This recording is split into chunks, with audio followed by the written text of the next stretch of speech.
different do you feel compared to the spring? I know you talked to him about still trying to figure everything out in this offense. How much more comfortable and confident do you feel? Yeah, I think during the spring put a lot of extra effort in the summer with our tight end assistant, Coach Weeks. I mean, that's like a testament to him. Me and him got together after every workout and stuff and went through all the plays, got used to the tempo. So I feel a tons more confident. Like I can play more fast and free, and I think it shows up on the practice field now. I'm not trying to figure out what I'm doing before I'm already set and ready to go, and I'm just executing better. Rob? McCallan, when you talk about learning this offense and all that, how much is it complicated by that pace that you play at? Honestly, the offense itself, once you get it down, is not super hard to do, but it's that pace that you have to be able to look at the sideline and know what you have to do right then and there. And once it clicks, it's definitely a lot easier. Like you see Jacob, who's been doing it for years, he's like locked in, ready to go. Where you see like the young guys, they're kind of still thinking about it. But like Ethan, you can tell. I think me and Ethan have had almost the same transition where it's like we've kind of gone through that awkward phase where you're trying to figure out what you got to do, but now he's lined up and he's ready to go. And I'm lined up, and you can tell on the practice field we play a lot faster and more free and have been more efficient in the plays. Adam? How familiar were you with what Princeton Fayette did last year, and do you see yourself having to fit in that role, or is that just sort of a starting point? I'm familiar with what Princeton did, and he's obviously super versatile. I think I can be versatile in my own way. Definitely not similar to Princeton. He's a different athlete compared to me, but I'm just kind of here to do whatever they need me to do, whether it's play, obviously, spit reps at tight end, which is what I want to do, but if I had to play punt shield or play field goal, I just want to do whatever's going to make the team win. Vince? Give us a breakdown as a teammate, someone else that's learning on the fly early on with Ethan Davis and what you see in his potential.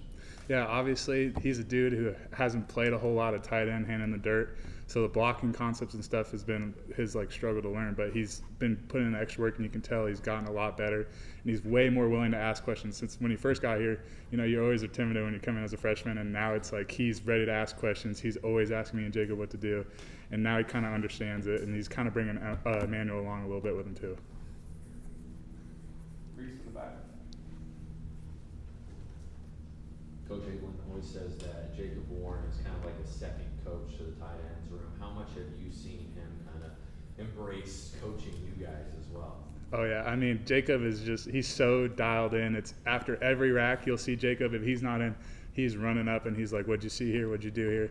And he'll correct the looks, and he also looks for that coaching feedback from other guys. But when he's so dialed in, and it's like having three coaches on the field, because we have Aves and then we have Weeks and Jacob, and it's just you get three eyes on every play. So when we break down film, it's like he'll show his option, and then Aves will give another option, and it's just like it's like basically having three coaches all the time. Obviously, great offense that you're coming into this year and looking for that standard again. But what excites you about this year's group and this year's offense that you'll be a part of? I think it's just everybody's ready to reload. We've got guys at every position coming in that can play, and you can just see it on the practice field every day. We're getting better and more explosive against our own defense, and once we get against against like Virginia or somebody, it's going to come to fruition. And I think we're just going to keep going 1 week at a time and just steamrolling through. Casey?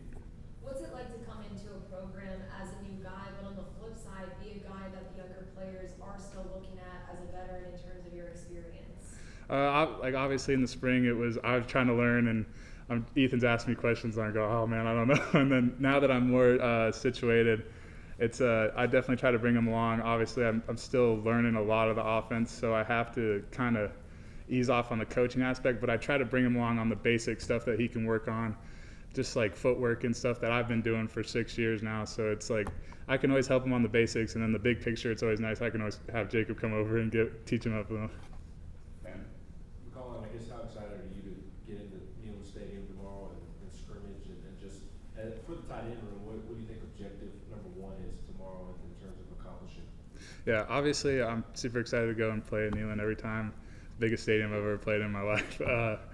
But I think as a group, our goal is to have no MAs and execute at a high level. And then a step further than that is just finishing out plays, staying connected all the way through past the whistle, and just make plays when they come our way. Because obviously at a tight end, you're not going to be the number one option all the time. But when you get the ball, you're expected to catch it. We'll take a few more, we'll go to Reese, Patrick, and finish with Vince. South Doyle head coach Paul Shelton speaks highly of you. How much do you guys still keep in contact, and what are the conversations like? Oh, I still probably text him every other day.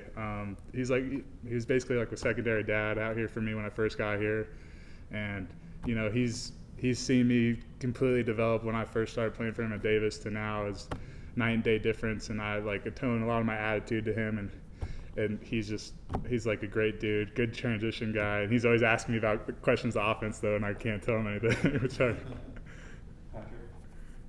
Yeah, I think Coach Halsey said you put on 15 pounds. Was that between spring and the summer? Were you expecting to have to get a little bit bigger? Was that by design? How did that process go? Yeah, they asked me to put on a little bit more weight. Obviously, when I first got here, I was coming off an injury, so I hadn't really been. Was like 235. Got a little bit up before spring started. You know, if you're in the SEC, it's probably better to be a little bit heavier to block guys that are pretty big and athletic. And I think that's just the support staff here is like the nutrition's crazy. At Davis, I didn't get meals here. I get 3 meals a day, so it was no problem to put on the weight. And it's the way our strength and conditioning guys are. I put it on comfortably and kept my speed, so it's super nice. Vince, we'll finish with you.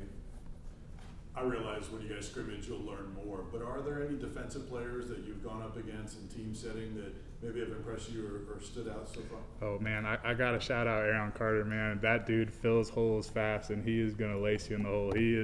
I've never seen a dude come in so ready to play from a young guy's standpoint. And then the other guys, I mean, Aaron Beasley and Keenan Peely, that's like as veteran as you can get at linebacker. They don't do anything wrong. They're always there and make plays. Super solid.